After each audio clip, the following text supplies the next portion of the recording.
Assalamualaikum warahmatullahi wabarakatuh. Ayyuhal muslimun rahimakumullah. Alhamdulillah, tidak terasa kita sebentar lagi merayakan Idul Fitri. Maka patut untuk kita fahami apa itu Idul Fitri agar melahirkan sebuah sikap yang benar sesuai dengan tuntunan oleh syariat Allah Subhanahu wa taala. Kalau kita mengupas dari satu kalimat id itu artinya adalah kembali kepada asal mula. Kita ini dulunya berasal dari Allah, akan kembali kepada Allah. Itu kalau bahasa alam akhirat. Tapi kalau bahasa dunia, itu yang disebut dengan bahasa mudik. Orang itu kalau mau mudik, jelas banyak persiapan. Mulai bekal yang dibawa, mulai oleh-oleh, perjalanannya, kendaraannya apa, semuanya dijadwal dengan baik, dengan sempurna. Itu baru mudik dunia. Sementara kita ini mau mudik di alam akhirat. Karena kita itu adalah, tempat kita dulu awal mulanya adalah di akhirat, maka akan kembali ke sana. Dan tentu butuh bekal. Maka bekal yang paling baik untuk kita bawa adalah bekal takwa. Sebagaimana Allah jelaskan dalam surat Al-Baqarah ayat 197. Watazawwatu fa inna khairaz zati taqwa wattaquni ya ulil albab. Berbekallah kalian semuanya, karena sebaik-baik bekal itu adalah takwa. Maka bertakwalah kalian kepada Allah, wahai orang-orang yang berfikir. Ini sesuai dengan apa yang menjadikan tujuan utama kita melakukan ibadah puasa Ramadan, yaitu la'allakum tattaqun, menjadikan diri kita orang-orang yang bertakwa. Tetapi manakala Idul Fitri ini disandingkan jadi satu kalimat dengan fitri, fitri itu punya dua makna. Makna yang pertama, bahasa yang sinonim dengan fitri itu adalah futur. Futur itu adalah makanan awal. Itu artinya apa? Kembali kepada makanan. Berarti ketika Idul Fitri itu, maka kita dilarang untuk berpuasa, harus makan. Dan makan yang bernilai pahala itu adalah ketika kita melakukan yang namanya, yaitu di bulan Syawal yang pertama. Makanya apa? Sholatnya disebut sholat id, zakatnya disebut dengan zakat fitrah. Makanya ketika kita puasa, komandang subuh, dilarang kita makan. Maka ketika di bulan Syawal awal, ketika komandang subuh, kita disunahkan untuk makan. Dan itu harus dilakukan oleh seluruh kaum muslimin. Agar perintah makan ini bisa dijalankan oleh seluruh kaum muslimin, maka setiap kaum muslimin diperintahkan untuk mengeluarkan zakat fitrah. Zakat fitrah itu adalah zakat makanan pokok. Tidak hanya beras saja. Nek kalau bisa ya dikei ayam, dikei duit gitu loh. Biar apa? Makannya lahap gitu. Ya, makannya lahap. Jadi zakat fitrah itu untuk memastikan agar orang-orang yang tidak punya itu, dia bisa makan semuanya. Nah, sholatnya disebut sholat Idul Fitri. Dan sholat Idul Fitri itu adalah rangkaian penutup ketika kita melakukan ibadah siam. Seluruh rangkaian ibadah puasa itu ditutup dengan sholat Idul Fitri.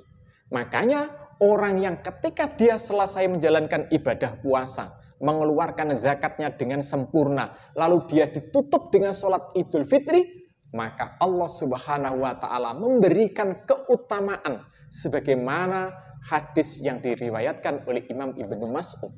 Apa keutamaan? Keutamaan yang pertama, irji'u ila manazilikum. Kembalilah kalian kepada tempat tinggal kalian semuanya.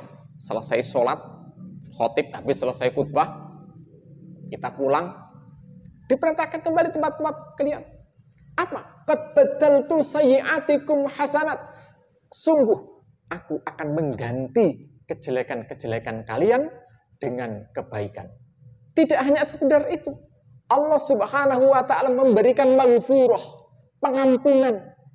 Sehingga dalam hadis yang terakhir ditutup oleh Allah Subhanahu wa taala, ya ibadi, sumtum li wa aftartum li, fakumu maghfirah lakum.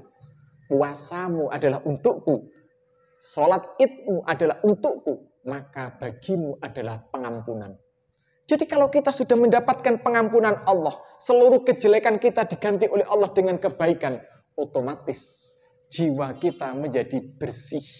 Kenapa? Karena dosa-dosa kita lakukan selama kita Ramadan, lalu ditutup dengan Idul Fitri, kita telah mendapatkan pengampunannya Allah Subhanahu wa Ta'ala, kembali kepada fitrah, jiwa yang baru. Yang kedua, makna dari Idul Fitri. Yang kedua adalah fitrah. Fitrah itu artinya apa?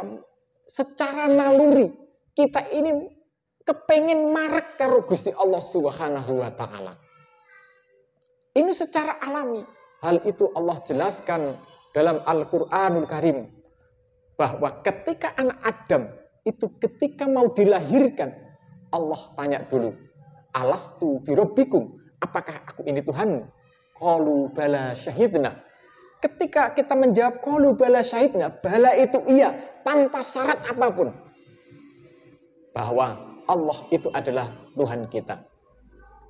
Yang kedua, Allah jelaskan dalam surat Ar-Rum ayat 30, yang mana Allah memerintahkan kepada kita agar mengikuti agama yang lurus. Fitratallahu allati fataran nasi 'alaiha, karena secara fitrah manusia itu adalah butuh agama. Agama yang bagaimana? Dalam surat Al-Imran Allah jelaskan, innad dina indallahil Islam. Agama yang diakui di sisi Allah adalah Islam. Makanya Idul Fitri artinya bermakna yaitu yarji'u ilal Islam, kembali kepada Islam. Setelah kita selama 1 Ramadan digembleng oleh Allah menjadi pribadi-pribadi yang muttaqin, dengan harapan diri kita ini adalah kembali kepada syariatnya Allah Subhanahu wa Ta'ala, yaitu Islam. Lah bagaimana kita dengan berislam? Allah jelaskan dalam surat Al-Baqarah ayat 208. Ya ayyuhalladzina amanu dkhulu fis-silmi kafah. Wahai orang-orang yang beriman, masuklah kalian ke dalam Islam itu secara kafah. Itu artinya apa? Ketika habis selesai melakukan ibadah puasa Ramadan, seharusnya tensi ketaatan kita, tensi untuk menjalankan syariatnya Allah semakin meningkat. Dan itu semua syariat tanpa pilih kasih. Imam Ibnu Katsir di dalam tafsirnya menjelaskan, yaitu ayat makna, yaitu menjalankan seluruh syariat Islam jami'an semuanya. Bukan hanya sekedar sholat saja, bukan hanya sekedar zakat saja, bukan hanya sekedar siam saja, bukan hanya sekedar haji saja, melainkan seluruh tataran kehidupan kita hendaklah berpangku kepada syariatnya Allah Subhanahu wa Ta'ala. Inilah makna hakikatnya, yaitu Idul Fitri meningkatkan tensi ketakwaan kita kepada Allah Subhanahu wa Ta'ala. Baju, rumah baru, jajan baru itu hanya sekedar simbol. Hakikat yang sesungguhnya adalah sejauh mana selesai kita menjalankan ibadah puasa Ramadan ini, apakah kita tetap bertakwa, tetap menjalankan syariat, ataukah kita kembali seperti sedia kala. Mudah-mudahan bermanfaat. Assalamualaikum warahmatullahi wabarakatuh.